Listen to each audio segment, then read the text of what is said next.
Formula One is heading to Spa, and this weekend is shaping up to be nothing short of spectacular.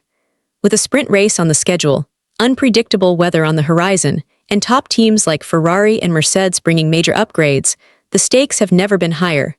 But the real question is, who will rise to the challenge? And how will Red Bull cope with their first-ever weekend without Christian Horner at the helm? The Belgian Grand Prix never fails to deliver drama. We've got a sprint race, a weather forecast that could push drivers to the limit, and grid changes we haven't seen in over 2 decades. Everything about this weekend screams cinematic racing. But what should we be paying the most attention to? Let's start with the ultimate wildcard, the weather.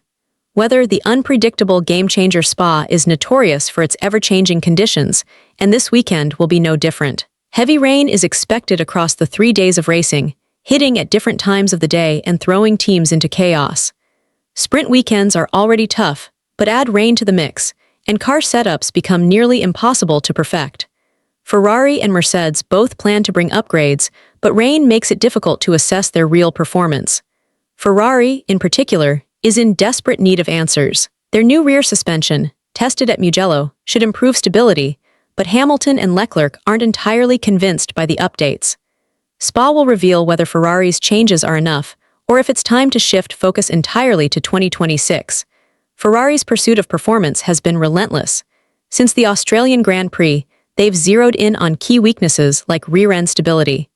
Their first attempt to address it came with a new floor introduced in Austria. Now, Spa could determine if that work pays off, or if 2025 will be remembered as a missed opportunity. Adding to the challenge is Ferrari's power steering system, a feature that Hamilton has openly criticized. The 7-time world champion has admitted he hates it because it's so difficult to fine-tune. And on a technical, weather-challenged track like Spa, this issue could become even worse. Yet, Hamilton has an exceptional record here. Since his debut in 2007, he's never finished lower than P4 at Spa and boasts 5 victories. Still, Ferrari's inconsistent 2025 season raises the question, are we about to witness a masterpiece from them, or a disaster? With the rain threatening their carefully planned upgrades, the latter seems more likely right now. Red Bull, a weekend without Horner now. Let's turn our attention to Red Bull. This weekend marks the first time since 2005 that the Austrian team will race without Christian Horner as team principal. The internal turmoil and leadership shakeups have rattled the team's foundations. But will that instability show up on track? Max Verstappen has dominated at Spa in recent years, finishing on the podium every single time since 2020. This track suits him perfectly. However, the RB21 he's driving this year doesn't seem as bulletproof as before, and that puts his streak under real threat. If Verstappen struggles here, expect the rumors about his potential move to Mercedes in 2026 to explode once again. While a switch is still more likely for 2027, continued underperformance, especially at Spa, will only make those conversations louder. To counter that narrative, Red Bull is bringing crucial upgrades to Verstappen's car. They're banking on the technical expertise of Adrian Newey and Enrico Balbo to finally unlock the full potential of the RB21. Helmut Marko, ever the optimist, still believes the championship fight isn't over.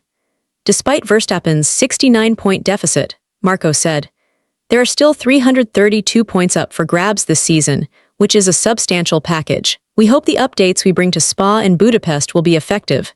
But with 2 free practice sessions cancelled, we can't afford a disastrous Friday. We must get everything right from the start, including the tire temperature window. When asked if these upgrades can put Verstappen back in the title fight, Marko's answer was short and confident.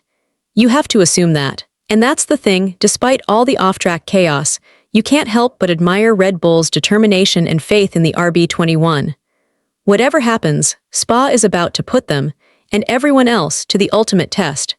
It's no secret, this season's car has proven to be one of the worst-managed machines we've seen in years. Yet despite Red Bull's chaos, Max Verstappen is still regarded as a serious rival to both McLaren drivers, a point even Andrea Stella and Zach Brown have openly acknowledged. And let's be real, the Verstappen to Mercedes rumors aren't going away anytime soon. Spa's results could change everything. George Russell is just 18 points behind Verstappen in the driver standings, and if he manages to knock Max out of 3rd place, it could trigger his exit clause. That would not only shake up the standings but also reignite the rivalry between Russell and Verstappen, one that's been brewing on track for years. But now, this rivalry carries a new weight. It's no longer just about race wins, it's a direct threat to Russell's future seat at Mercedes. Yes, there's a scenario where both Russell and Verstappen end up as teammates, with Antonelli taking a temporary seat at Alpine. But let's be honest, that's not a long-term solution for Mercedes. In the new era of technical regulations, it's clear. Either Russell or Verstappen will have to lead the Silver Arrows into the future. Mercedes, a crucial test at Spa Mercedes, is also bringing performance-related upgrades for the W16 this weekend, but they're keeping the specifics under wraps. What we do know is that Spa's cooler weather could play perfectly into their hands. Even without rain, colder track temperatures reduce the overheating issues they've been battling with their tires all season. For George Russell, this weekend is another chance to prove he's the future world champion Mercedes has invested in, and to silence any doubts that Toto Wolff might have. At the end of the day, though, Wolff faces one of the toughest decisions of his career. Does he stick with Russell or chase Verstappen? After all, Wolff has been managing Russell's career since day one, making this a deeply personal call. McLaren, the intra-team battle meanwhile, the battle within McLaren is just as intense. Their dominance up front doesn't mean the season is becoming predictable, far from it. This is starting to feel like 2016 all over again, when Mercedes, two-star drivers were locked in a title fight. Right now, momentum has shifted firmly toward Lando Norris after back-to-back victories. Can he make it 3 in a row and prove, once and for all, that he's not the second driver some critics make him out to be? The media loves painting Oscar Piastri as the young newcomer destined to dethrone Norris, but that's no easy task, especially with Oscar leading the Drivers' Championship. McLaren is pushing hard too, with a new floor for the MCL 39 debuting at Spa. Andrea Stella addressed the challenge, saying, "The next race in Belgium is a sprint event, which makes it more difficult to introduce a new specification and make proper comparisons. But we're pleased with what we saw during free practice at Silverstone, and all indications point to this new floor being a step forward for the upcoming events."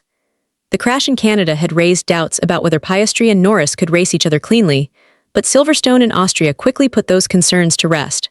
Still, Stella and Brown know they're walking a fine line. If Verstappen isn't in the mix, then the so-called papaya rules might not even apply anymore. It's every man for himself. The midfield battle and final thoughts. Spa isn't just about the frontrunners. The midfield battle is heating up too. Sauber's recent resurgence has put pressure on teams like Racing Bulls and Haas, and with a sprint event this weekend, there's even more opportunity for shock results. So, with Red Bull's leadership shakeups, Ferrari and McLaren's upgrades, and a weather forecast that promises chaos, Spa is shaping up to be one of the most dramatic races of the year. What do you think? Will the Belgian Grand Prix be an absolute masterpiece? And more importantly, who do you see taking the win, considering the rain factor and all the pre-race drama? Let us know your predictions in the comments below, and once you've shared your thoughts, don't forget to click the video that's appearing on your screen right now for even more F1 insights.